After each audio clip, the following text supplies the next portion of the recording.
కుమారుడి పట్ల ఏముంది? ఎందుకు యోబు ఏం చేసాడు? ఉదయాన్నే లేచి తన బిడ్డల కొరకు ప్రార్థించాడు. ఒక్కొక్కరి కొరకు ప్రార్థించాడు. చనిపోయారు, మీకు తెలిసి మీకు చనిపోయారు. మళ్ళీ దేవుడు ఏం చేశాడు? మళ్ళీ బిడ్డలను సంతానాన్ని ఇచ్చాడు. ఆయన చెప్పలేదు పరీక్ష యోబు అనే సైతానికి దేవునికి పరలోకంలో ఏమైంది? పోటీ.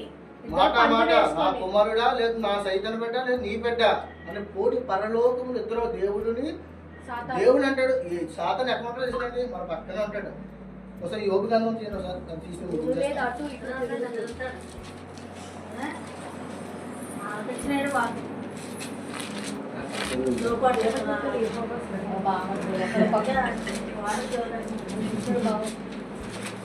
తీసారమ్మా.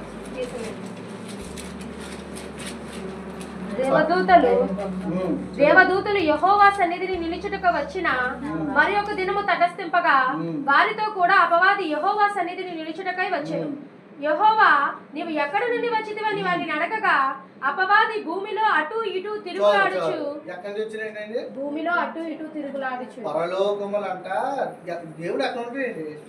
పరలోకం అనే సింహాసనం అని ఉంటాడంట. ఆయన ఎలా వచ్చిందంట?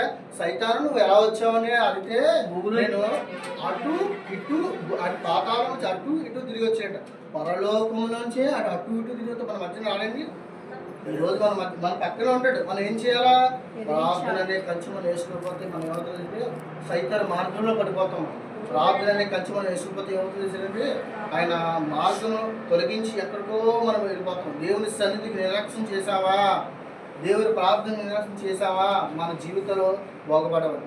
దేవుని విషయంలో ఒకటే చెప్తున్నాను, యోబు వేసిన కంచె మనం వేసుకోవాలి. ఈ నూతన సంవత్సరంలో ప్రార్థన కలిగి ఉండండి. నేను మూడే విషయాలు, ప్రార్థన కలిగి ఉండండి, విశ్వాసం కలిగి ఉండండి, కుటుంబ ప్రార్థన చేయాలి.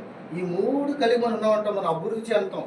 ఈరోజు మనం సజీవులుగా ఉన్నామంటే ఈ నూతన సంవత్సరం అడుగు పెట్టామంటే కేవలం మన గొప్పతనం కాదండి. మన మంచాలు ఏంటంటే మనం ఎంతమంది మంచి పాపిస్తూ వాళ్ళం దేవుని ప్రేమించి ఇంకా మన బతికి ఉన్నామంటే అది కృప కలిగి మనం జీవించాం.